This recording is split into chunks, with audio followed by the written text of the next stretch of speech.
ಆತ್ಮೀಯ ವಿದ್ಯಾರ್ಥಿಗಳೇ ಹಾಗೂ ಸ್ಪರ್ಧಾರ್ಥಿಗಳೇ, ನಿಮಗೆಲ್ಲರಿಗೂ ಪರಿಶ್ರಮ ನವೋದಯ ತರಬೇತಿ ಕೇಂದ್ರಕ್ಕೆ ಆತ್ಮೀಯವಾಗಿ ಸ್ವಾಗತವನ್ನ ಕೋರುತ್ತಾ, ಈ ಒಂದು ನಮ್ಮ ತರಬೇತಿ ಕೇಂದ್ರದ ವತಿಯಿಂದ ಈ ಒಂದು ತರಬೇತಿಯಲ್ಲಿ ನಿಮಗೆ ಎಲ್ಲ ತರಗತಿಗಳು ಅದೇ ರೀತಿ ಸಮ್ಮರ್ ವೆಕೇಶನ್ ಕ್ಲಾಸ್ ಎಲ್ಲ ಅಡ್ಮಿಷನ್ಗಳು ತರಗತಿಗಳು ಪ್ರಾರಂಭವಾಗಿದ್ದಾವೆ. ನೀವೆಲ್ಲರೂ ಬಂದು ಇಲ್ಲಿ ತರಗತಿಯ ಪ್ರವೇಶವನ್ನು ಪಡೆದುಕೊಳ್ಳಬೇಕು. ಅದೇ ರೀತಿ ನಮ್ಮ ಪರಿಶ್ರಮ ನವೋದಯ ತರಬೇತಿ ಕೇಂದ್ರದ ವತಿಯಿಂದ ನಾವು 50 ಪ್ರಶ್ನೆ ಪತ್ರಿಕೆಗಳ ಮಾಲಿಕೆ ಕ್ವಶನ್ ಬ್ಯಾಂಕ್ ಅನ್ನ ರೆಡಿ ಮಾಡಿದ್ದೇವೆ. ಆ ಕ್ವಶನ್ ಬ್ಯಾಂಕ್ ಅನ್ನ ನೀವು ತುಂಬಾ ಉಪಯುಕ್ತವಾದಂತಹ ಒಂದು ಪ್ರಶ್ನೆ ಪತ್ರಿಕೆಗಳ ಮಾಲಿಕೆ ಇದಾಗಿದೆ. ಕರ್ನಾಟಕದ ಪ್ರಪ್ರಥಮ ಪುಸ್ತಕಗಳ 50 ಪ್ರಶ್ನೆ ಪತ್ರಿಕೆಗಳ ಪುಸ್ತಕ ಮಾಲಿಕೆ 50 ಪ್ರಶ್ನೆ ಪುಸ್ತಕ ಮಾಲಿಕೆ ಇದಾಗಿದೆ ಅಂತ ನಾವು ಹೇಳ್ಬೋದು. ಇದರಲ್ಲಿ ಕನ್ನಡ ಮತ್ತು ಆಂಗ್ಲ ಮಾಧ್ಯಮ ಎರಡೂ ವಿಷಯಗಳ ಪ್ರಶ್ನೆ ಪತ್ರಿಕೆಗಳು ನಿಮಗೆ ದೊರಕ್ತಾವ.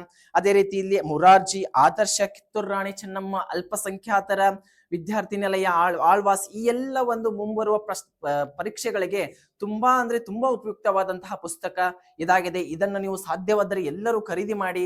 ಈ ಒಂದು ಪುಸ್ತಕವನ್ನು ಖರೀದಿ ಮಾಡಬೇಕಂದ್ರೆ ಕೆಳಗೆ ಕಾಣ್ತಿರುವಂತಹ ನಂಬರ್ಗೆ ಕಾಂಟ್ಯಾಕ್ಟ್ ಮಾಡಿದ್ರೆ ಈ ಪುಸ್ತಕ ನಿಮ್ದಾಗ್ತದ. ಆ ಸಾಧ್ಯವಾದಷ್ಟು ಮಟ್ಟಿಗೆ ಈ ಪುಸ್ತಕವನ್ನು ಖರೀದಿ ಮಾಡ್ರಿ ಅಂತ ಹೇಳಿ ನಾವು ಹೇಳ್ತೀವಿ. ಅದೇ ರೀತಿ ನಾವು ಇವಾಗ ಹಿಂದೆ ನಾವು ಪ್ರೀವಿಯಸ್ ಕ್ಲಾಸ್ ಅಲ್ಲಿ ಫಸ್ಟ್ ಮತ್ತು ಸೆಕೆಂಡ್ ಕ್ವಶನ್ ಪೇಪರ್ ಅನ್ನ ನಾವು ಇಂಗ್ಲಿಷ್ ವಿಷಯದ ಫಸ್ಟ್ ಮತ್ತು ಸೆಕೆಂಡ್ ಕ್ವಶನ್ ಪೇಪರ್ ಅನ್ನ ನೋಡಿದ್ವಿ. ಇವಾಗ ಮೂರನೇ ಒಂದು ಕ್ವಶನ್ ಪೇಪರ್ ಅನ್ನ ನಾವು ಇವಾಗ ಡಿಸ್ಕಸ್ ಮಾಡುವಂತಹ ಸಮಯ. ಮೊದಲನೇ ಪ್ರಶ್ನೆ ಬಂದ್ಬಿಟ್ಟು ಹೀಗಿದೆ ನೋಡಿ. Feminine gender of horse is. ನಿಮಗೆ ಜೆಂಡರ್ಸ್ ಮೇಲೆ ಪ್ರೀವಿಯಸ್ ಕ್ವಶನ್ ಅಲ್ಲಿ ಬಹಳ ವಿಸ್ತಾರವಾಗಿ ನಾನು ಹೇಳಿದ್ದೆ. ಜೆಂಡರ್ಸ್ ಅಲ್ಲಿ ಮಸ್ಕಲೈನ್ ಜೆಂಡರ್ ಬರುತ್ತೆ, ಫೆಮಿನೈನ್ ಜೆಂಡರ್ ಬರುತ್ತೆ, ನೀಟರ್ ಜೆಂಡರ್ ಬರುತ್ತೆ, ಅದೇ ರೀತಿ ಕಾಮನ್ ಜೆಂಡರ್. ಈ 4 ಜೆಂಡರ್ಸ್ ಗಳಲ್ಲಿ ಯಾವ್ದಾದ್ರು ಒಂದು ಜೆಂಡರ್ ಅನ್ನ ಏನ್ ಕೇಳ್ತಾನ್ರಿ ಆ ಕ್ವಶನ್ ಅಲ್ಲಿ ನಾವು ಅರೈಸ್ ಮಾಡ್ತಾನೆ. ಇಲ್ಲಿ ಕೇಳಿದಂತ ಪ್ರಶ್ನೆ ಏನಿದೆ ನೋಡಿ, feminine gender of the horse. Feminine means ಸ್ತ್ರೀಲಿಂಗ. ಫೆಮಿನೈನ್ ಮೀನ್ಸ್ ಸ್ತ್ರೀಲಿಂಗ. ಅವನು ಕೇಳಿದಂತ ಪ್ರಶ್ನೆಯನ್ನ ನಾವು ಮೊದಲು ತುಂಬಾ ಅರ್ಥ ಮಾಡ್ಕೊಳ್ಬೇಕು. ಅರ್ಥ ಮಾಡ್ಕೊಂಡು ನಾವು ಅದನ್ನ ಏನೇನ್ಬೇಕು ಉತ್ತರ ನೀಡಬೇಕು. Feminine gender of horse. Horse ಅಂತಂದ್ರೆ ಕುದುರೆ, ಹೌದಾ?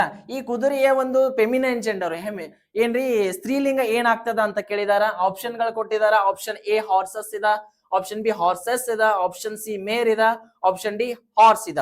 ಈ ಒಂದು ಪ್ರಶ್ನೆಗೆ ಸರಿಯಾದಂತ ಉತ್ತರ ಆಪ್ಷನ್ ಸಿ ಆಗ್ತದ, ಮೇರ್. ಆಪ್ಷನ್ ಸಿ ಮೇರ್. ಈ ಒಂದು ಪ್ರಶ್ನೆಗೆ ಸರಿಯಾದಂತ ಉತ್ತರ ಆಪ್ಷನ್ ಸಿ ಮೇರ್ ಅಂತಂದ್ರೆ ಹೆಣ್ಣು ಕುದುರೆ, ಹೌದಾ? ಜೆಂಡರ್ಸ್ ನೋಡ್ರಿ, ಜೆಂಡರ್ಸ್ ಇನ್ನೂ ನಾನು ಕ್ಲಾರಿಫೈ ಮಾಡ್ತೇನೆ ಜೆಂಡರ್ಸ್ ಬಗ್ಗೆ, ಹೌದಾ?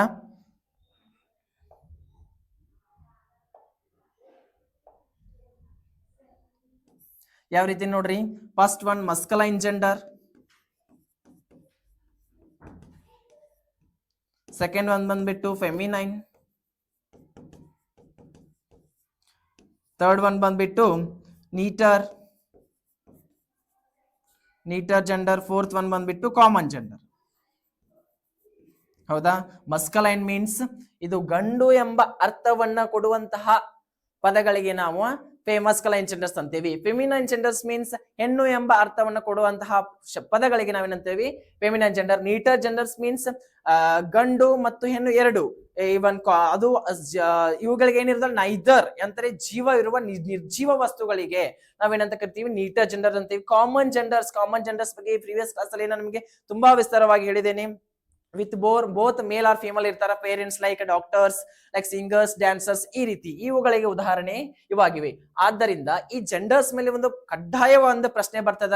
ಅದರಿಂದ ಈ ಎಲ್ಲ ಪ್ರಶ್ನೆ ಮತ್ತು ಉತ್ತರಗಳನ್ನ ನೋಟ್ ಮಾಡಿಕೊಂಡು ನೀವು ಪ್ರಾಕ್ಟೀಸ್ ಮಾಡಿದ್ದೇ ಆದಲ್ಲಿ ಮುಂಬರುವ ಪ್ರಶ್ನೆಗಳಿಗೆ ನೀವು ತುಂಬಾ ಸರಳವಾಗಿ ಉತ್ತರವನ್ನ ನೀಡಬಹುದು. ಈ ಒಂದು ಮೊದಲನೇ ಪ್ರಶ್ನೆಗೆ ಸರಿಯಾದಂತ ಉತ್ತರ feminine gender of horse is ಮೇರ್. ಮೇರ್ is the right answer. Okay, next. Punjab is famous for. ಇಲ್ಲಿ ಕೇಳಿದಂತ ಪಂಜಾಬ್ ಅನ್ನೋ ಒಂದು ರಾಜ್ಯ ಯಾವುದಕ್ಕೆ ಫೇಮಸ್ ಆಗಿದೆ? ಪಂಜಾಬ್ ಅನ್ನೋ ರಾಜ್ಯವನ್ನ ನಾವು ಯಾವುದಕ್ಕೆ ಫೇಮಸ್ ಮಾಡ್ಕೊಂಡಿದ್ದೀವಿ? ಇಲ್ಲಿ ಕೊಟ್ಟಂತ ಆಪ್ಷನ್ ಗಳನ್ನ ನೋಡಿ. ಮಣಿಪುರಿ ಇವೆಲ್ಲ ಕೊಟ್ಟಂತ ಆಪ್ಷನ್ಗಳು ಏನದಾವ ಅಂತಂದ್ರಿ, ಪಂಜಾಬ್ ಫೇಮಸ್ ಡ್ಯಾನ್ಸಸ್, ನೃತ್ಯಗಳ ಫೇಮಸ್ ಯಾವುದು? ಪಂಜಾಬ್ನಲ್ಲಿ ಯಾವ ನೃತ್ಯ ಫೇಮಸ್ ಇರುತ್ತೆ? ಹೌದಾ? ಮಣಿಪುರಿನ ಅಲ್ಲ, ಬಾಂಗ್ರಾನ ಇದಾಗ್ಬೋದು. ಸಿ ಕಥಕ್ ಅಲ್ಲ, ಕುಚಿಪುಡಿ ಅಲ್ಲ. ಇಲ್ಲಿ ನೋಡ್ತಾ ಹೋದ್ರೆ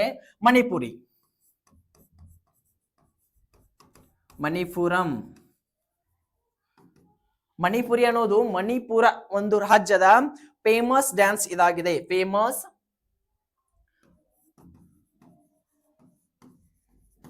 ಫೋಕ್ ಡ್ಯಾನ್ಸ್.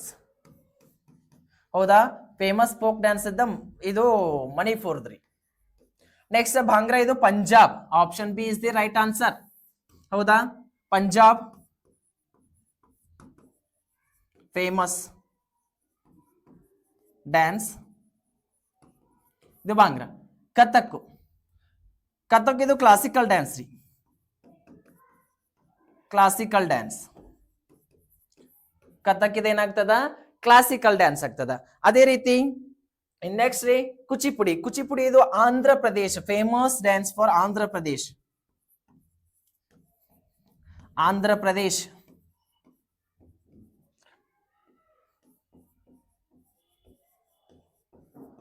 ಆಂಧ್ರ ಪ್ರದೇಶದ್ರಿ ಕುಚಿಪುಡಿ. ಕ್ಲಾಸಿಕಲ್ ಡ್ಯಾನ್ಸ್ ಬಂದ್ಬಿಟ್ಟು ಕಥಕ್, ಬಂಗಾರ ಬಂದ್ಬಿಟ್ಟು ಪಂಜಾಬ್ ಆಗ್ತದ, ಮಣಿಪುರದ ಮಣಿಪುರಿ ಅನ್ನೋ ಒಂದು ಡ್ಯಾನ್ಸ್ ಇಲ್ಲಿ ಫೇಮಸ್ ಆಗ್ತದ. ಅದೇ ರೀತಿ ನಾವು ಕರ್ನಾಟಕದ ತಗೋದ ಯಕ್ಷಗಾನ, ಇವೆಲ್ಲ ಡ್ಯಾನ್ಸ್ಗಳು, ನೃತ್ಯಗಳು ಎಲ್ಲ ಅವ ಆಯಾ ರಾಜ್ಯಗಳ ಎಲ್ಲ ಡ್ಯಾನ್ಸ್ಗಳು ಫೇಮಸ್ ಇರ್ತಾವ.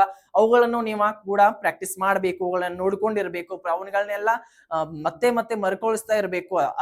ಅಲ್ಲ ಮಾಡಿದ್ರೆ ಆದ್ರೆ ನಿಮ್ಗೆ ಏನಾಗ್ತದೆ, 1 ಮಾರ್ಕ್ಸ್ ನೀವು ತಗೋಬಹುದು. ಈ ರೀತಿ ಕ್ವಶನ್ ಬಂದ್ರೆ ಬರಬಹುದು, ಸಂಭವನೀಯತೆ. The opposite word of poor. ಬಹಳ ಸರಳವಾದ ಪ್ರಶ್ನೆ. ಅಪೋಸಿಟ್ ವರ್ಡ್ ಗೆ ನಾವು ಮತ್ತೆ ಏನಂತ ಕರಿತೀವಿ? ಆಂಟೋನಿಮ್ಸ್. ಆಂಟೋನಿಮ್ಸ್ ಮತ್ತು ಸಿನೋನಿಮ್ಸ್ ಗಳ ಬಗ್ಗೆ ಹೇಳಿದ್ದೆ. ಸಿನೋನಿಮ್ ಮೀನ್ಸ್ ಸಮಾನಾರ್ಥಕ.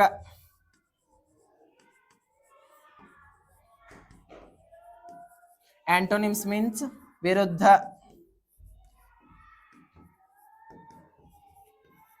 ವಿರುದ್ಧಾರ್ಥಕ ಅಂತೇಳಿ ನಾವು ನೋಡ್ತೀವಿ. The opposite word of poor. Poor ಅನ್ನೋ ಒಂದು ವರ್ಡ್ ನ ಅಪೋಸಿಟ್ ಅನ್ನ ಕೇಳಿದಾರೆ. ಪುವರ್ ಅಂತಂದ್ರೆ ಏನ್ರಿ? ಬಡವ, ಬಡವರು.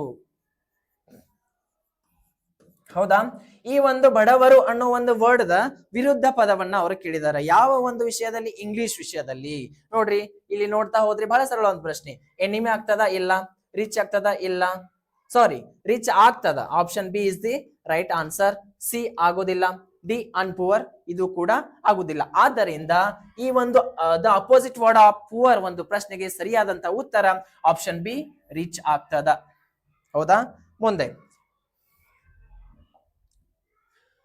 4th ಕ್ವಶನ್ ಬಂದ್ಬಿಟ್ಟು there is nothing special to tell you. There is nothing special to tell you. ಈ ಒಂದು ಪ್ರಶ್ನೆ ಯಾವ ಒಂದು ಸೆಂಟೆನ್ಸ್ ಆಗುತ್ತೆ, ಯಾವ ಒಂದು ಸೆಂಟೆನ್ಸ್ ಫಾರ್ಮ್ ಆಗುತ್ತೆ, ಟೈಪ್ಸ್ ಆಫ್ ಸೆಂಟೆನ್ಸ್ ಅಲ್ಲಿ ಯಾವ್ದಾಗುತ್ತೆ ಅಂತ ಪ್ರಶ್ನೆ ಇದೆ. ಯಾವ ರೀತಿ ಸೆಂಟೆನ್ಸ್, ಆ ಒಂದು ಕೊಟ್ಟಂತಹ ಸೆಂಟೆನ್ಸ್ ಅನ್ನ ನಾವು ಮೊದಲು ಅರ್ಥ ಮಾಡ್ಕೋಬೇಕು. ಅರ್ಥ ಮಾಡ್ಕೊಂಡ್ರೆ ನಾವು ಅದನ್ನ ಉತ್ತರಿಸಲಿಕ್ಕೆ ನಾವು ಬಹಳ ಈಸಿ ಆಗ್ತದೆ, ಸರಳ ಆಗ್ತದೆ. ಏನ್ ನೋಡಿ, there is nothing special to tell you. ಅಲ್ಲಿ ಏನ್ ಹೇಳಕತ್ತಾರ? ಯಾವುದೇ ರೀತಿಯಲ್ಲಿ ಏನೂ ಇಲ್ಲ ನಿನಗೆ ಸ್ಪೆಷಲ್ ಆಗಿ ಹೇಳಲಿಕ್ಕೆ. ಏನೂ ಇಲ್ಲ. ಅರ್ಥ ಆಗ್ತಿದ್ಯಾ? ಏನೂ ಇಲ್ಲ. Negative sentence, imperative sentence, interrogative sentence, exclamatory sentence. ಇಲ್ಲಿ ನೋಡ್ತಾ ಹೋದ್ರ ನೆಗೆಟಿವ್ ಸೆಂಟೆನ್ಸ್ ಅಂತ ಅಂದ್ರೆ ಅಲ್ಲಿ ಯಾವುದೇ ಒಂದು ನೆಗೆಟಿವ್ ಫಾರ್ಮ್ ಇರಬೇಕು. ಅದೇ ರೀತಿ ಇಂಪೆರೇಟಿವ್ ಸೆಂಟೆನ್ಸ್ ಮೀನ್ಸ್ ಆಜ್ಞಾರ್ಥಕ ವಾಕ್ಯ ಅಂತ ನೋಡ್ತೀವಿ. ಆರ್ಡರ್ ಆರ್ ರಿಕ್ವೆಸ್ಟ್ ಅಂತ ಬರ್ತಾವ.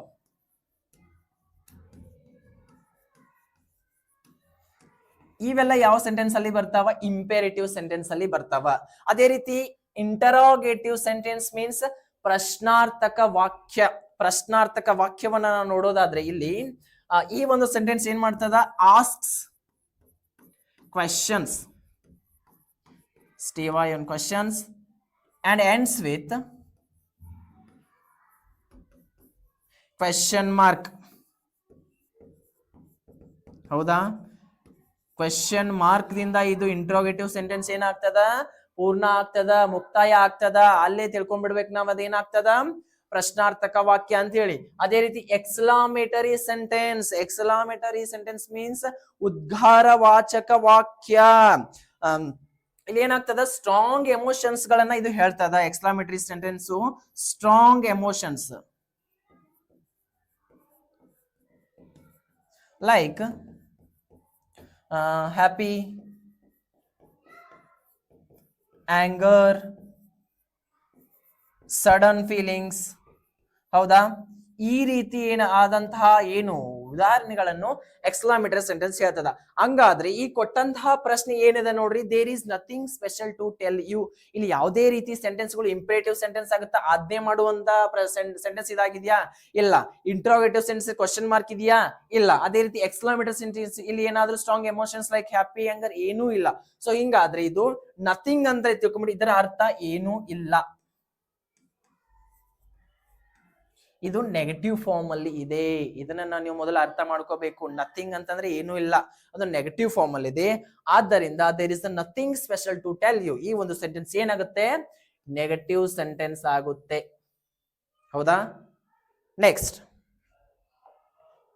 ಫಿಫ್ತ್ ಕ್ವಶನ್ ಬಂದಿಟ್ಟು, where did Damon and Pythias live? 5ನೇ ವರ್ಗದ ಯಾವ chapter? True friendship. Okay, sorry, true friendship ನಿಮ್ಗೆ ಗುರ್ತಿದೆ chapter. IENDSHIP friendship, true friendship. ನೈಜ ಗೆಳೆತನ, ನಿಜವಾದ ಗೆಳೆತನ, ಸತ್ಯ ಗೆಳೆತನ ಅಥವಾ ಸ್ನೇಹ. ಹೌದಾ? ಈ ಒಂದು ಪ್ರಶ್ನೆ ಏನಿದೆ ನೋಡ್ರಿ, ನಿಮ್ಮ ಒಂದು 5th ಲೆಸನ್ ಅಲ್ಲಿ ಟ್ರೂ ಫ್ರೆಂಡ್ಶಿಪ್ ಅನ್ನೋ ಒಂದು ಲೆಸನ್ ಇದೆ. ಆ ಲೆಸನ್ ಮೇಲೆ ಇದೇನಿದೆ, where did ಡೆಮಂಡ್ and Pythias live? ಡೆಮಂಡ್ ಮತ್ತು ಪಿಥಿಯಾಸ್ ಎಲ್ಲಿ ಇದ್ರು, ಎಲ್ಲಿ ಬದುಕ್ತಿದ್ರ, ಎಲ್ಲಿ ಅವ್ರು ಜೀವಿಸ್ತಿದ್ರ? ಎಲ್ಲಿ ಜೀವಿಸ್ತಿದ್ರ? ಬೆಂಗಳೂರಲ್ಲಿ ಇದ್ರ? ಇಲ್ಲ. ಈ ಬೆಂಗಳೂರು ಇದೇನೋ ಇಂಡಿಯನ್ ಸಿಟಿ ಇದು ಒಂದು. Bengaluru is the Indian city. Rome ಅಲ್ಲ, ಆಗೋದಿಲ್ಲ. ಅಥೆನ್ಸ್, ಇದು Greek city maybe. Athens Greek city. Syracuse ಅನ್ನೋ ಒಂದು ಹಳ್ಳಿಯಲ್ಲಿ ಡೆಮಂಡ್ ಅಂಡ್ ಪಿಥಿಯಾಸ್ ಲಿವ್ ಆಗಿದ್ರು, ಜೀವಿಸ್ತಿದ್ರು. Damon and Pythias both are true friends and best friends. ಅಲ್ಲಿ ರಾಜ ಯಾರು ಬರ್ತಾನೆ? Dionysius king.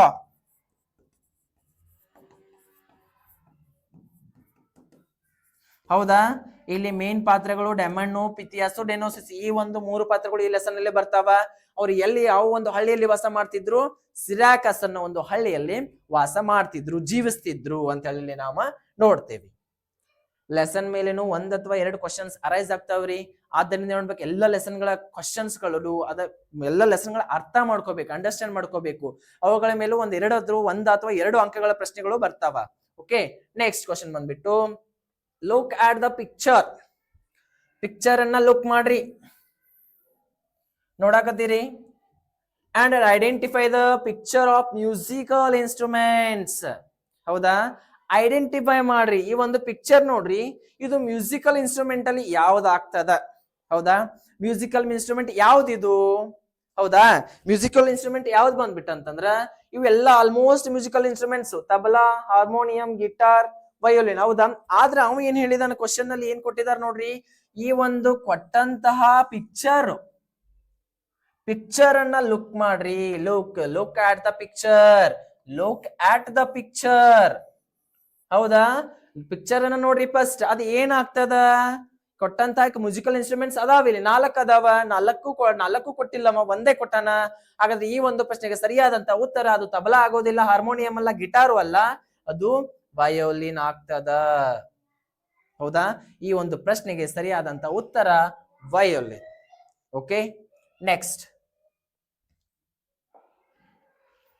The rhyming word for near. Rhyming words ಮೇಲೆ ನಂಗೆ ಬಹಳ ಅಂದ್ರೆ ಬಹಳ ಈಸಿ ಆದಂತ ಪ್ರಶ್ನೆ. ರೈಮಿಂಗ್ ವರ್ಡ್ಸ್,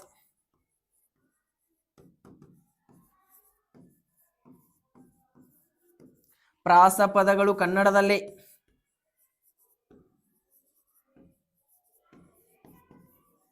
ಹೌದಾ?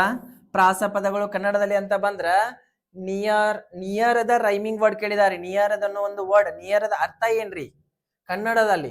ಸಮೀಪ. ಅಲ್ಲಿ ಅದರದ ಅಪೋಸಿಟ್ ಕೇಳ್ತಾ ಇಲ್ಲ, ಜಸ್ಟ್ ರೈಮಿಂಗ್ ವರ್ಡ್ ಹೇಳಿ ಅಂತ ಹೇಳ್ತದನ. ನಾವು ರೈಮಿಂಗ್ ವರ್ಡ್ ಅನ್ನ ಫೈಂಡ್ ಔಟ್ ಮಾಡುವಾಗ ಲಾಸ್ಟ್ ಅಲ್ಲಿ ಇರುವಂತಹ ಕೊನೆಯ ಒಂದು ಅಕ್ಷರಗಳ ಪ್ರೊನೌನ್ಸಿಯೇಷನ್ಗಳು ಏನಿರ್ತಾವ್ರಿ? ಸೇಮ್ ಇರ್ತಾವ. ಅವುಗಳ ಪ್ರೊನೌನ್ಸಿಯೇಷನ್ಗಳು ಸೇಮ್ ಇರ್ತಾವ. ಆ ಒಂದು ಆಧಾರದ ಮೇಲೆ ನಾವ್ ಏನ್ ಮಾಡ್ಬೇಕಾ? ರೈಮಿಂಗ್ ವರ್ಡ್ಸ್ ಅನ್ನ ಫೈಂಡ್ ಔಟ್ ಮಾಡ್ಬೇಕಾ. ಸೊ ಇಲ್ಲಿ ನಿಯರ್ ಅನ್ನ ನಾವು ಫಸ್ಟ್ ಬರ್ಕೊಳ್ಳೋಣ. ಹೌದಾ? ಲಾಸ್ಟ್ ಎರಡು ವರ್ಡ್ಸ್ ಗಳನ್ನ ಫಸ್ಟ್ ನೋಡ್ಕೊಳ್ಳೋದಾದ್ರ ಇಲ್ಲಿ ಯಾವ್ದದ? There, fear, brand, pay. ಬಹಳ ಈಸಿಯಾಗಿ ಫೈಂಡ್ ಔಟ್ ಮಾಡಬಹುದಾ? Option B is the right answer. Near, fear. ಇಲ್ಲಿ only change first letter change ಆಗಿದೆ, ಎಫ್ ಮತ್ತು ಎನ್. ಈ ಎ ಆರ್ ಇಯರ್ ಎರಡೂ ಸೇಮ್ ಇದೆ. ಸೊ ಹಾಗಾಗಿ ಇಲ್ಲಿ ಎರಡು ಪ್ರಾಸಗಳು ಒಂದೇ ಆಗ್ತಿದಾವೆ, ಇಯರ್. ಅಲ್ಲಿ near, fear only first letter change ಆಗಿದೆ. ಕೊನೆಯ ಮತ್ತು ಅಕ್ಷರಗಳು ಏನು ಪ್ರೊನೌನ್ಸಿಯೇಷನ್ ಏನ್ ಇರ್ತಾವ? ಸೇಮ್ ಇರ್ತಾವ. ಸೊ ಆದ್ದರಿಂದ near and fear, these are the rhyming words. Okay, there ಅಂದ್ರೆ ಅಲ್ಲಿ, ಬ್ರ್ಯಾಂಡ್ ಅಂತಂದ್ರೆ ಬ್ರ್ಯಾಂಡ್, ಅದು ಒಂದು ಬ್ರ್ಯಾಂಡ್. ನೆಕ್ಸ್ಟ್ ಪೇ ಅಂತಂದ್ರೆ ಪಾವತಿ ಮಾಡುವುದು. ಹೌದಾ? ನೆಕ್ಸ್ಟ್ ಬಂದ್ಬಿಟ್ಟು the synonyms word of launch. Antonyms ಮತ್ತು ಸಿನೋನಿಮ್ಸ್ ಪ್ರಿವಿಯಸ್ ಹೇಳಿದೆ ನಾನು. ಸಿನೋನಿಮ್ ಕೇಳಿದಾರ. ಸಿನೋನಿಮ್ ಮೀನ್ಸ್ ಸಮಾನಾರ್ಥಕ. ಇಂಗ್ಲಿಷ್ ನಲ್ಲಿ ಬಹಳ ಈಸಿಯಾಗಿ ಮಾರ್ಕ್ಸ್ ನ ತಗೋಬಹುದ್ರಿ ನಾವು. ಬಹಳ ಈಸಿ ಅಂತ ಪ್ರಶ್ನೆಗಳು ಸ್ವಲ್ಪ ಏನ್ ಮಾಡ್ತಾನ, ಟ್ವಿಸ್ಟ್ ಮಾಡ್ತಾನ. ಆದ್ರೆ ಆನ್ಸರ್ ನಾವು ಕ್ಲಿಯರ್ ಆಗಿ ಆ ಒಂದು ಕ್ವಶನ್ ಅನ್ನ ಅರ್ಥ ಮಾಡ್ಕೊಂಡ್ವಿ ಅಂತಂದ್ರ ನಾವು ಆ ಪ್ರಶ್ನೆಗೆ ಉತ್ತರಿಸಲಿಕ್ಕೆ ಬಹಳ ಈಸಿ ಆಗ್ತದ. ಹೌದಾ? ಇಲ್ಲಿ ನೋಡ್ರಿ, ಸಿನೋನಿಮ್ ಸಮಾನಾರ್ಥಕ ಅಂದ್ರೆ ಏನ್ರಿ? ಆ ಒಂದು ಕೊಟ್ಟಂತ ಒಂದು ವರ್ಡ್ಸ್ ಗಳಿಗೆ ಸಮಾನ ಪದಗಳಂತ ಇರ್ತಾವ. ಕನ್ನಡದಲ್ಲೇ ಆಯ್ತು, ಇಂಗ್ಲಿಷ್ ನಲ್ಲೇ ಆಯ್ತು, ಹಿಂದಿಯಲ್ಲೇ ಆಯ್ತು. ಅದೇ ರೀತಿಯಲ್ಲಿ ಇಂಗ್ಲಿಷ್ ನಲ್ಲಿ ಏನ್ ಬರ್ತದ? ಆಂಟೋನಿಮ್ಸು ಬರ್ತದ, ವಿರುದ್ಧ. ಹೌದಾ? ಆಂಟೋನಿಮ್ಸ್ ಗಳಿದ್ರ ಅದರದ ವಿರುದ್ಧ ಪದವನ್ನ ಹುಡುಕ್ಬೇಕಾ? ಸಿನೋನಿಮ್ ಕೇಳಿದ್ರೆ ಅದರದ ಸಮಾನಾರ್ಥಕವನ್ನ ಹುಡುಕ್ಬೇಕು. ಬಹಳ ಈಸಿಯಾಗಿ ಫೈಂಡ್ ಔಟ್ ಮಾಡಬಹುದಾ? ಇದರದ ಫಸ್ಟ್ ನಾವ್ ಏನ್ ಮಾಡ್ಕೋಬೇಕ್ರಿ? ಅದರ ಅರ್ಥವನ್ನ ನೋಡ್ಕೋಬೇಕು. ಲಾಂಚ್ ಮೀನ್ಸ್ ಅದು ಕಳುಹಿಸುವುದು. ಲಾಂಚ್ ಅಂತಂದ್ರೆ ಕಳುಹಿಸುವುದು, ಕಳಿಸಿಕೊಡುವುದು ಅಂತಾರಲ್ಲ, ಅದು. ಇಲ್ಲಿ ಯಾವುದು ಲಾಂಚ್ ಅಂತಂದ್ರೆ ಕ್ರಿಯೇಟ್ ಆಗ್ತೈತಂದ್ರೆ ಕ್ರಿಯೇಟ್ ಆಗುವುದಿಲ್ಲ. ನೆಕ್ಸ್ಟ್ ಸೆಂಡ್ ನೋಡೋಣ, ಸ್ಟ್ರೀಮ್ ಆಗುದಿಲ್ಲ. ಲೋಡ್ ಅಂತಂದ್ರೆ ಫಿಲ್ ಮಾಡುದು. ಕ್ರಿಯೇಟ್ ಅಂತಂದ್ರೆ ಇಲ್ಲಿ ಮೇಕ್, ಇದ್ರ ಸಿನಮ್. ನೆಕ್ಸ್ಟ್ ಸ್ಟ್ರೀಮ್ ಅಂತಂದ್ರೆ ಇದು ಲೈಕ್ ಹರಿವು ಅಂತಾರಲ್ಲಾಕ್ರಿ, ಆ ರೀತಿ. ನೆಕ್ಸ್ಟ್ ಲೋಡ್ ಅಂತಂದ್ರೆ ಫಿಲ್ ಮಾಡೋದು, ತುಂಬುವುದು. ಹೌದಾ? ಈ ರೀತಿ ಇಲ್ಲಿ ನೋಡ್ತಾ ಹೋದ್ರೆ ನಾವ ಲಾಂಚ್ ಇದ ಸಿನೋನಿಮ್ ಏನಾಗ್ತದ? Option B is the right answer. Send, launch, send ಎರಡೂ ಒಂದೇ ಸಮಾನಾರ್ಥಕಗಳು. ಲಾಂಚ್ ದ ಸಿನೋನಿಮ್ ಏನಾಗ್ತದ? Send. Okay, next 9th question ಬಂದ್ಬಿಟ್ಟು Shruti birthday is on dash republic day. ಇಲ್ಲಿ ಕೊಟ್ಟಂತ ಪ್ರಶ್ನೆಯನ್ನ ಮೊದಲು ಅರ್ಥ ಮಾಡ್ಕೊಂತ ಹೋದ್ರೆ ಇಲ್ಲಿ ಆರ್ಟಿಕಲ್ಸ್ ಮೇಲೆ ಇದೆ ಈ ಪ್ರಶ್ನೆ. ಆರ್ಟಿಕಲ್ಸ್ ಮೀನ್ಸ್ ಉಪಪದಗಳು. ಹೌದಾ? ಇಲ್ಲಿ ಡೆಫಿನೆಟ್ ಆರ್ಟಿಕಲ್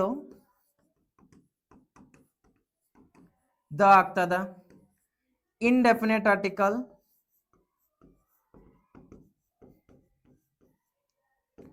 ಎ ಮತ್ತು ಆನ್ ಆಗ್ತದ. ಇಲ್ಲಿ ಕೊಟ್ಟಂತ ಪ್ರಶ್ನೆ ನೋಡ್ರಿ, Shruti birthday is on dash republic day.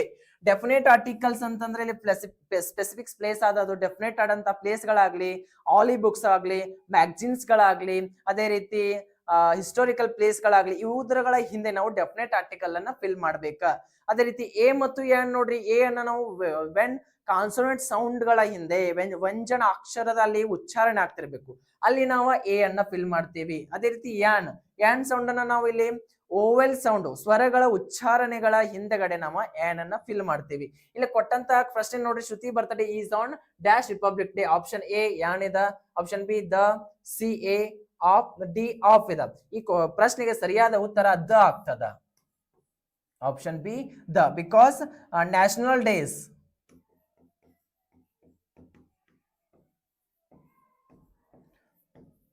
Use national days. ಯಾವುದನ್ನ? ಡೆಫಿನೆಟ್ ಆರ್ಟಿಕಲ್ ಅನ್ನ ನಾವು ನ್ಯಾಷನಲ್ ಡೇಸ್ ಗಳ ಹಿಂದೆನೂ ಕೂಡ ನಾವು ಬಳಸಲಾಗ್ತದ. ಅದೇ ರೀತಿ ಇಲ್ಲಿ ನೋಡ್ತಾ ಹೋದ್ರೆ ಎ ಮತ್ತು ಏನು, ಎ ಕಾನ್ಸೋನೆಂಟ್ ಸೌಂಡ್ ಇರಬೇಕು.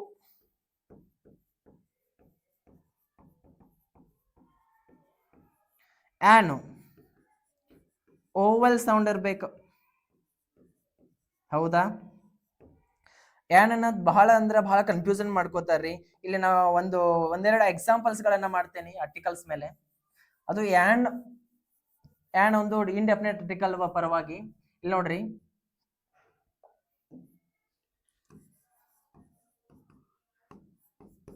My friend is dash NCC student. ಈ ಒಂದು ಪ್ರಶ್ನೆಗೆ ಸರಿಯಾದ ಉತ್ತರ ಏನಾಗ್ತದ ಅಂತ ಹೇಳಿ ನೀವು ಕಮೆಂಟ್ ಮಾಡ್ಬೋದು. ಅದು ಇಲ್ಲೂ ಕೂಡ ನಾನು ಕ್ಲಾರಿಫೈ ಮಾಡ್ತೀನಿ. ಆ ಕೊಟ್ಟಂತ ಪ್ರಶ್ನೆ ಏನಂದ್ರೆ my friend is dash NCC.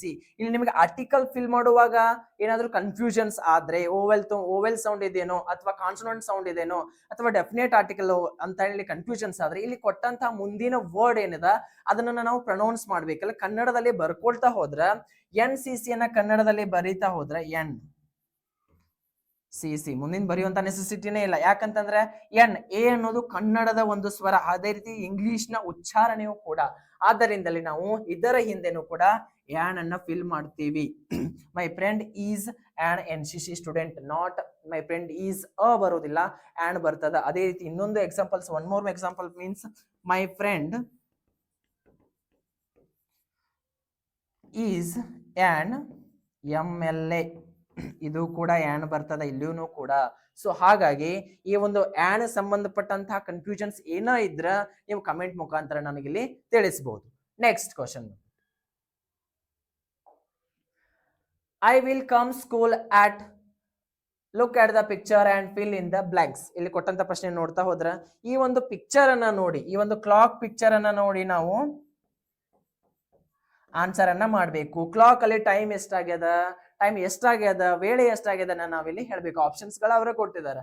9:30 o'clock, 9:30 ಅಂತಂದ್ರೆ 9:30. ಹೌದಾ? 9:15 o'clock, 9:15 ಮೀನ್ಸ್ 9:15. 9 o'clock ಮೀನ್ಸ್ 9 ಗಂಟೆ. ನನ್ ಆಫ್ ದಿ ಅಬೌವ್ ಕೊಟ್ಟಂತ ಯಾವುದೂ ಅಲ್ಲ ಅಂತ ಹೇಳಿಕೆ ಡಿ ಆಪ್ಷನ್ ಇದೆ. ಇದು ಅಲ್ಲ, ಇದು ಆಗೋದಿಲ್ಲ. 9:15 o'clock, option B is the correct answer. ಹೌದಾ? I will come to school at 9:15 o'clock, ನಾನು 9:15 ಶಾಲೆಗೆ ಬಂದೆ. ನೆಕ್ಸ್ಟ್ 11th ಕ್ವಶನ್ ಬಂದ್ಬಿಟ್ಟು past tense of the cry. Cry ಅನ್ನೋ ಒಂದು ವರ್ಡಿನ ಪಾಸ್ಟ್ ಟೆನ್ಸ್ ಅನ್ನ ಹೇಳಂತ ಹೇಳಿದಾರೆ. ಇಲ್ಲಿ ನೋಡ್ತಾ ಹೋದ್ರೆ ಆಪ್ಷನ್ಗಳು ಬಹಳ ಸರಳವಾದಂತ ಪ್ರಶ್ನೆ. ಯಾವ ಒಂದು ಶಬ್ದಗಳು, ಯಾವ ಪದಗಳು ವಾಯ್ದಿಂದ ಕೊನೆಗೊಂಡಿರ್ತಾವ ಅವುಗಳನ್ನ ನಾವು IED ಇಂದ ಕೊನೆ ಮಾಡಿ ಪಾಸ್ಟ್ ಟೆನ್ಸ್ ಅನ್ನ ಮಾಡಬೇಕಾಗ್ತದ, ನೆನಪಿರ್ಲಿ. ಅದೇ ರೀತಿ ಆಪ್ಷನ್ಗಳು ಕೊಟ್ಟಿದ್ದಾನ. ಕ್ರೈನ್ ಅದ, ಇಲ್ಲ ಆಗೋದಿಲ್ಲ.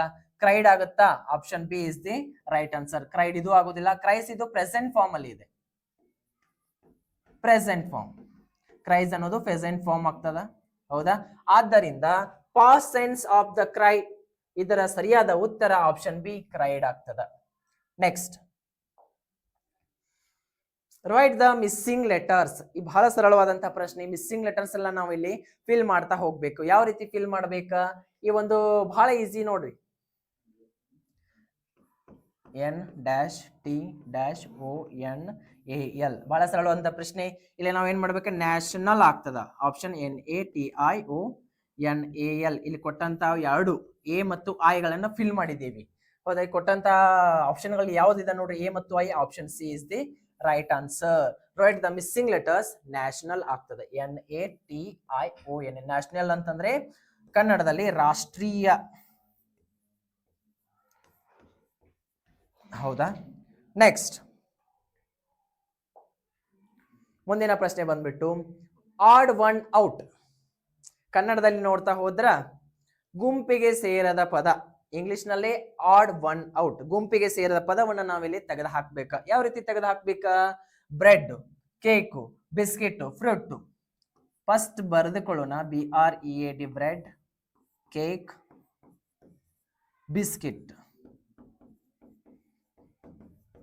Next fruit, FRUIT, fruit. Bread, cake, biscuit ಈ ಮೂರು ಏನಾಗ್ತಾವ್ರಿ? Bakery items. Bakery items. ಹೌದಾ? ಫ್ರೂಟ್ ಏನಾಗ್ತದ? ಇದೊಂದು ಹೆಲ್ದಿ ಐಟಮ್. ಹೌದಾ? ಬಹಳ ಆರೋಗ್ಯಕ್ಕೆ ಒಳ್ಳೆಯದಾದಂಥದ್ದು. ಈ ಮೂರು ಏನ್ರಿ? Bakery items. It's not a good for health. ಈ ಒಂದು ಫ್ರೂಟ್ ಏನದಾರ ಏನಾಗ್ತೈತ್ರಿ? ಒಂದು ಹೆಲ್ತ್ ಗೆ ಬಹಳ ಯೂಸ್ ಆಗ್ತದ, ಗುಡ್ ಫಾರ್ ಹೆಲ್ತ್ ಆಗ್ತದ ಫ್ರೂಟ್ ಅಂತಂದ್ರ. ಬ್ರೆಡ್, ಕೇಕು, ಬಿಸ್ಕಿಟ್ ಇವು ಬೇಕರಿಗೆ ಸೇರಿದ್ರೆ ಫ್ರೂಟ್ ಅನ್ನೋದು ಹೆಲ್ತ್ ಗೆ ಸೇರ್ತದೆ. ಆದ್ದರಿಂದ ಈ ಒಂದು ಪ್ರಶ್ನೆಗೆ ಸರಿಯಾದಂತಹ ಉತ್ತರ ಫ್ರೂಟ್. ಆಡ್ ಒನ್ ಏನಾಗ್ಯದ? ಫ್ರೂಟ್. ಈ ಗುಂಪಿಗೆ ಸೇರಿದ ಪದ ಫ್ರೂಟ್ ಆಗ್ತದ. ಓಕೆ? ನೆಕ್ಸ್ಟ್ 14th ಕ್ವಶನ್ ಬಂದ್ಬಿಟ್ಟು stole he book my has ಕೊಟ್ಟಂತಹ ಒಂದು ಸೆಂಟೆನ್ಸು ನಾವು ಜಂಬಲ್ ಸೆಂಟೆನ್ಸ್ ಇದೆ, ಅದನ್ನ ನಾವು ರೀಅರೇಂಜ್ ಮಾಡಿ ಒಂದು ಸೆಂಟೆನ್ಸ್ ಅನ್ನ ಕ್ರಿಯೇಟ್ ಮಾಡಬೇಕು. ಹೌದಾ, ಅದಕ್ಕೆ ಒಂದು ಅರ್ಥ ಬರ್ತದ. Rearrange the words with a meaningful sentence, ಅದು ಒಂದು ಅರ್ಥಪೂರ್ಣವಾದಂತ ವಾಕ್ಯ ಆಗ್ತದ. ಅದು ಯಾವ ರೀತಿ ಆಗ್ತದ ನೋಡ್ತಾ ಹೋದ್ರೆ, stole he book my has, ಇಲ್ಲಿ ಫಸ್ಟ್ ನಾವು ಸೆಂಟೆನ್ಸ್ ಫಾರ್ಮೇಶನ್ ನೋಡಬೇಕಾಗಿರೋದು first noun or pronoun, next ಬರ್ತದ ವರ್ಬ್, ಆನಂತರ ಆಬ್ಜೆಕ್ಟ್ ಬರ್ತದ. ಹೌದಾ, ಈ ರೀತಿ ನೋಡ್ತಾ ಹೋದ್ರೆ ನಾವಿಲ್ಲಿ stolen my book he has, option A ಇದೆ. Option B has he stolen my book, ಇದು ಆಗೋದಿಲ್ಲ. Option C he has stolen my books. Option D my book he has stolen. Stolen my book he has ಇದು ಒಂದು meaningful sentence ಆಗೋದಿಲ್ಲ. He has he stolen my books ಇದು question ಆಗುತ್ತೆ. ಅವ್ರು ಕೇಳಿದಾರೆ meaningful sentence ಅನ್ನ ಕೇಳಿದಾರೆ. Option D ನೋಡ್ರಿ, my book he has stolen ಇದು ಒಂದು ರಾಂಗ್ ಸೆಂಟೆನ್ಸ್. ಆದ್ದರಿಂದ option C he has stolen my books, ಅವನು ನನ್ನ ಪುಸ್ತಕವನ್ನ ಕದ್ದಿದ್ದಾನೆ. ಸ್ಟೋಲನ್ ಮೀನ್ಸ್, ಸ್ಟೋಲ್ ಮೀನ್ಸ್ ಅಂತಂದ್ರೆ ಕದಿಯೋದು. He has stolen my books, ಅವನು ನನ್ನ ಪುಸ್ತಕವನ್ನು ಕದ್ದಿದ್ದಾನೆ.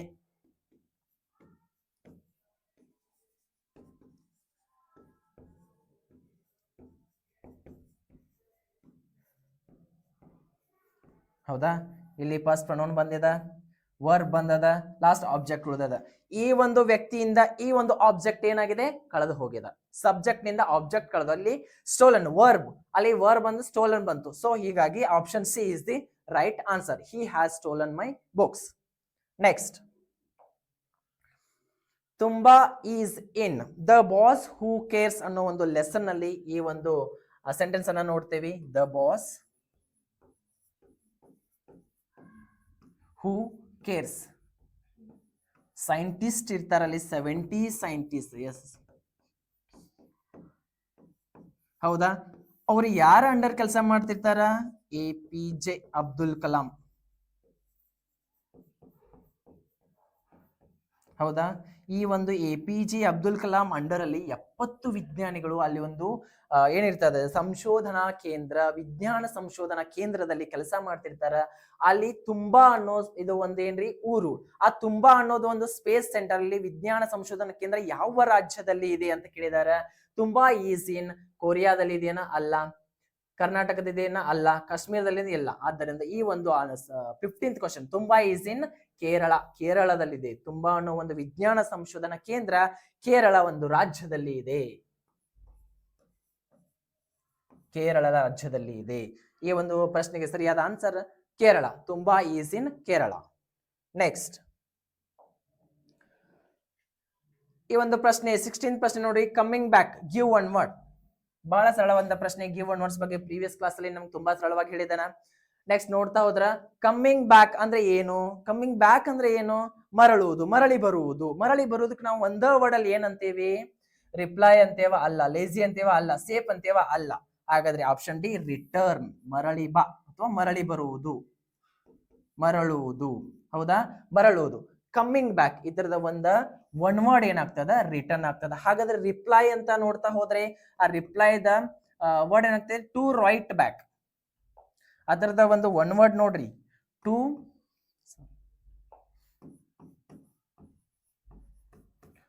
To write back. To write back ಅಂದ್ರೆ ರಿಪ್ಲೈ, ಪ್ರತ್ಯುತ್ತರ. ಮರಳಿ ಅವರಿಗೆ ನಾವು ಏನ್ ಮಾಡ್ಬೇಕು? ರಿಪ್ಲೈ ಕಳಿಸ್ಬೇಕು. ಅದಕ್ಕೆ ನಾವು ಟು ರೈಟ್ ಬ್ಯಾಕ್ ಅಂತ ಕರಿತೀವಿ. ಲೇಜಿ, ಲೇಜಿ ಅಂದ್ರೆ ಯಾರ್ರಿ? ಸೋಮಾರಿ, ಸೋಮಾರಿಗಳು. ಇವುಗಳಿಗೆ ಗಿವ್ ಒನ್ ವರ್ಡ್ ನೋಡ್ತಾ ಹೋದ್ರೆ, one who doesn't want to work. ಯಾವ ಒಬ್ಬ ವ್ಯಕ್ತಿ ಕೆಲಸ ಮಾಡಲಿಕ್ಕೆ ಅವನಿಗೆ ಆಗುವುದಿಲ್ಲ, ಓನ್ಲಿ ತಿನ್ನೋದು ಕೊಂಡೋದು, ಅವ್ರಿಗೆ ಏನಂತ ಕರಿತೀವಿ? ಲೇಜಿಗಳು, ಸೋಮಾರಿಗಳು ಅಂತ ಕರಿತೀವಿ. One who doesn't want to work. Next, safe. ಸೇಪಿಗೆ ಒನ್ ವರ್ಡ್ ನೋಡ್ರಿ, where there is no danger. ಎಲ್ಲಿ ಯಾವ ಜಾಗದಲ್ಲಿ ಅಪಾಯವಿಲ್ಲ ಆ ಒಂದು ಸ್ಪೇಸ್ಗೆ ನಾವೇನಂತ ಕರಿತೀವಿ? ಸೇಫ್. ಸೇಫ್ ಅಂತಾರೆ ಸುರಕ್ಷಿತ ಸ್ಥಳ.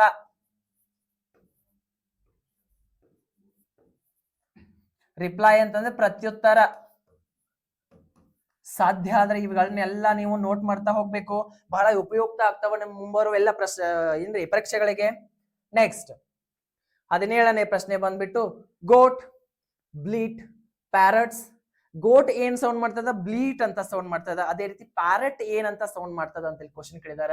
Identify the sound to fill in the blanks. ಆ ಒಂದು ಪ್ಯಾರಟ್ ಅಂದ್ರೆ ಏನ್ರಿ? ಗಿಳಿ. ಗಿಳಿ ಯಾವ ರೀತಿ ಸೌಂಡ್ ಮಾಡ್ತದ ಅನ್ನೋದನ್ನ ನಾವಿಲ್ಲಿ ನೋಡ್ತಾ ಹೋದ್ರ, ಹಾಲ್. ಆಪ್ಷನ್ ಎ ಹಾಲ್ ಅನ್ನೋದು ಇದು ಓಲ್ಸ್. ಓಲ್ಸ್ ಅಂತ ತೋಳಗಳು ಸೌಂಡ್ ಮಾಡ್ತಾವ್ರಿ. ಟಾಕ್ ಇದು ಜಸ್ಟ್ ವಿ ಆರ್ ಏನ್ರಿ ಹ್ಯೂಮನ್ಸ್ ಇದು ಮಾತನಾಡುವುದು. ಕ್ರೈ ಜಸ್ಟ್ ಎಮೋಷನ್, ಇದು ಕ್ರೈ ಅನ್ನೋದು ಅಳುವುದು. ಸಿಂಗ್ ಅಂತಂದ್ರೆ ಪ್ಯಾರಟ್ ಏನ್ ಮಾಡ್ತದ? ಹಾಡ ಹಾಡ್ತದ, ಸಿಂಗ್ ಮಾಡ್ತದ. ಯಾವ ರೀತಿ ಸಿಂಗ್ ಮಾಡ್ತದ? ಸ್ಕ್ವಾಕ್.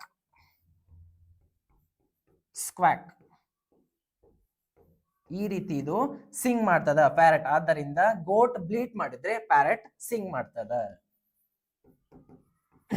ಪ್ಯಾರಟ್ಸ್ ಗಳ್ರಿ ಮಾತಾಡ್ತಾವ ಅಂತಾರ್ರಿ, ಜಸ್ಟ್ ಮಾತಾಡೋದ್ರಲ್ಲಿ ಜಸ್ಟ್ ಇಮಿಟೇಟ್ ಮಾಡ್ತಾವ. ಓಕೆ, ಅದರ ಸರಿಯಾದಂತ sound sing, squawk. Okay, next raincoat is used in the dash season. ಬಹಳ ಸರಳವಾದಂತ ಪ್ರಶ್ನೆ. ಈ ಪ್ರಶ್ನೆಗೆ ಬಹಳ ಸರಳವಾಗಿ ಉತ್ತರಿಸಬಹುದಾ? ರೇನ್ ಕೋಟ್ ಅಂತ ತಿಳ್ಕೊಂಡ್ಬಿಡ್ರಿ ನೀವು.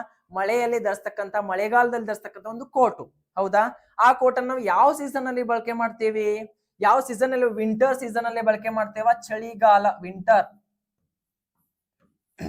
ಸ್ಪ್ರಿಂಗ್ ಅಂದ್ರೆ ವಸಂತ ಕಾಲ. ರೇನಿ ಅಂತಂದ್ರೆ ಮಳೆಗಾಲ. ಉತ್ತರ ನಮಗೆ ಈಗಾಗಲೇ ಗೊತ್ತಾಗಿದೆ ಅನ್ಸ್ತೈತಿ. ಸಮ್ಮರ್ ಅಂತಂದ್ರೆ ಬೇಸಿಗೆ. ಹೌದಾ? ವಿಂಟರ್ ಸೀಸನ್ ಅಲ್ಲಿ ನಾವಿಲ್ರಿ ಕೋಲ್ಡ್. ಸ್ಪ್ರಿಂಗು ಇದು ಮೈಲ್ಡ್ ಸೀಸನ್. ಮೈಲ್ಡ್ ಮೀನ್ಸ್ ಇಲ್ಲಿ ಕೋಲ್ಡ್ ಇರ್ತದ ವಿತ್ ಹಾಟ್ ಇರ್ತದ, ಎರಡೂ ಕೂಡಿ ವಸಂತ ಕಾಲ ಆಗ್ತದ, mild season. Next rainy season it's rainfall, ಮಳೆ ಬೀಳುವುದು. Summer season means hot. ಹೌದಾ? ಹಾಟ್ ಸೀಸನ್ ಅಂತಾನು ಕರಿತೇವೆ ನಾವು. ಆದ್ದರಿಂದ ರೈನ್ ಕೋಟ್ಸ್ ಗಳನ್ನ ಯಾವಾಗ ಯೂಸ್ ಮಾಡ್ತೇವೆ? ಮಳೆಗಾಲದಲ್ಲಿ. ಈ ಒಂದು ಪ್ರಶ್ನೆಗೆ option C rainy season. Rainy season ಅಲ್ಲಿ ನಾವು ರೈನ್ ಕೋಟ್ ಗಳನ್ನ ಯೂಸ್ ಮಾಡ್ತೇವೆ. ನೆಕ್ಸ್ಟ್ 19ನೇ ಪ್ರಶ್ನೆ. ಇನ್ the poem friends the sky look like. Friends ಅನ್ನೋ ಪೋಯಮ್ ಇಲ್ಲಿ 5ನೇ ವರ್ಗಕ್ಕಿರುವಂತಹ ಒಂದು 3ನೇ ಪೋಯಮ್ ಕಾಣಿಸ್ತದ. ಇದು ಈ ಬರೆದಂತ ಕವಿ ಅಬಿ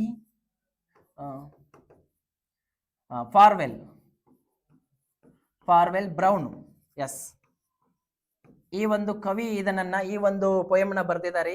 ಆ ಫ್ರೆಂಡ್ಸ್ ಫ್ಯಾಮಿಲಿ ಸ್ಕೈ ಯಾವ ರೀತಿ ಕಾಣಕತೈತಿ, ಆಕಾಶ ಕವಿಯವರಿಗೆ ಯಾವ ರೀತಿ ಕಾಣಕತೈತಿ, ಆಕಾಶ ಯಾವ ರೀತಿ ಅವರಿಗೆ ವರ್ಣನೆ ಕೊಡಾಕತೈತಿ ಅಂತ ಅಲ್ಲಿ ಕೇಳಾಕತ್ತಾರ. ಆಪ್ಷನ್ ಕೊಟ್ಟಾರ. ಏನ್ ಕೊಟ್ಟಾರಿ? Kind big smile, the tree, upon the face, the option D grass. Okay, in the poem friends the sky looks like option A kind big smile. ಅದು ಏನ್ ಮಾಡಕತ್ತದ? ದಯಾಳು ಒಂದು ಗುಣವನ್ನು ಹೊಂದಿದಂತಹ ಒಂದು ಒಳ್ಳೆಯ ನಗುವನ್ನ ಬೀರ್ತಾ ಇದೆ. ಯಾವುದು? ಆಕಾಶ, ಗಗನ ಅಂತ ಹೇಳಿ ನಾವು ನೋಡ್ತೇವೆ. 19th question. In the poem friends the sky look like kind big smile. Okay, next 20 last question ಬಂದ್ಬಿಟ್ಟು I appreciate your work. The correct meaning of the word appreciate ಅಂತಂದ್ರೆ ಏನು? ಆ ಒಂದು ವರ್ಡಿನ ಮೀನಿಂಗ್ ಕೇಳಿದ್ದಾರೆ. ಆ ಒಂದು ವರ್ಡ್ ಅರ್ಥ ಏನಾಗ್ತದ? ಅಪ್ರಿಶಿಯೇಟ್ ಅಂತಂದ್ರೆ ಏನ್ ಮಾಡುದು? ವರ್ಣನೆ ಮಾಡುವುದು, ಅವರನ್ನ ಹೊಗಳುವುದು. ಹೌದಾ? ಆ ಹೊಗಳಿಕೆ, ಅದಕ್ಕೆ ಅಪ್ರಿಶಿಯೇಟ್ ಮೀನ್ಸ್ ಇದ್ರದ ಸಿನೋನಿಮ್ ಅಂತಾನು ನೋಡ್ತೇವೆ ನಾವು, ಸಮಾನಾರ್ಥಕ. ಮೀನಿಂಗ್ ಬಂದ್ಬಿಟ್ಟು ಸಿನೋನಿಮ್ಸ್ ಮೀನಿಂಗ್ ಎರಡು ಒಂದೇ. ಸಮಾನಾರ್ಥಗಳನ್ನ ಕೇಳಿದಾರೆ. ಅಪ್ರಿಶಿಯೇಟ್ ಅಂತಂದ್ರೆ ಪ್ರೈಸ್ ಇದೆ, ಪ್ರೈಸ್ ಇದೆ. ಇಲ್ಲಿ ಕೊಟ್ಟಂತ ಎಲ್ಲಾ ಒಂದು ಆಪ್ಷನ್ ಗಳು ನೋಡ್ತಾ ಹೋದ ಪ್ರೈಸ್ ಅಂತಂದ್ರೆ ಹೊಗಳುವುದು,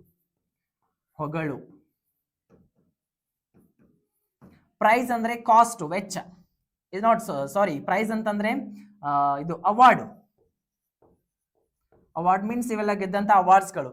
next prize means group of words.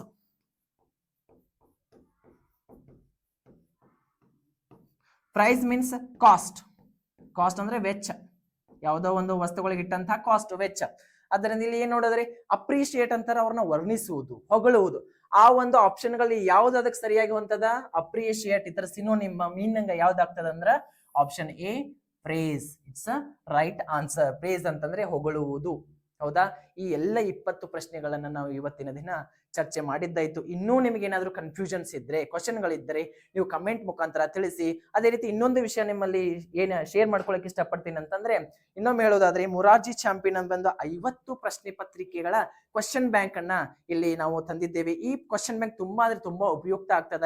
ಈ ಕ್ವಶನ್ ಬ್ಯಾಂಕ್ ನ ನೀವು ಖರೀದಿ ಮಾಡ್ಬೇಕಂದ್ರೆ ಸ್ಕ್ರೀನ್ ಮೇಲೆ ಕಾಣ್ತಿರುವಂತಹ ನಂಬರ್ಗೆ ನೀವು ಕಾಂಟ್ಯಾಕ್ಟ್ ಮಾಡಬೇಕು. ಕಾಂಟ್ಯಾಕ್ಟ್ ಮಾಡಿ ಈ ಪ್ರಶ್ನೆ ಪತ್ರಿಕೆಗಳ ಮಾಲಿಕೆ ಪುಸ್ತಕವನ್ನು ನೀವು ಖರೀದಿ ಮಾಡಿದ್ದೇ ಆದಲ್ಲಿ ಮುಂಬರುವ ಎಲ್ಲಾ ಪರೀಕ್ಷೆಗಳಲ್ಲಿ ನಿಮ್ಮ ವಿದ್ಯಾರ್ಥಿಗಳಾಗ್ಲಿ ಸ್ಪರ್ಧಾರ್ಥಿಗಳಾಗ್ಲಿ ಎಲ್ಲಾ ಪರೀಕ್ಷೆಗಳಲ್ಲಿ ನೀವು ಉತ್ತೀರ್ಣರಾಗುವುದರಲ್ಲಿ ಯಾವುದೇ ಸಂದೇಹ ಇಲ್ಲ ಅಂತ ಹೇಳ್ತಾ ಈ ಒಂದು ಸೆಷನ್ ಅಂತ ಮುಗಿಸುವಂತಹ ಸಮಯ.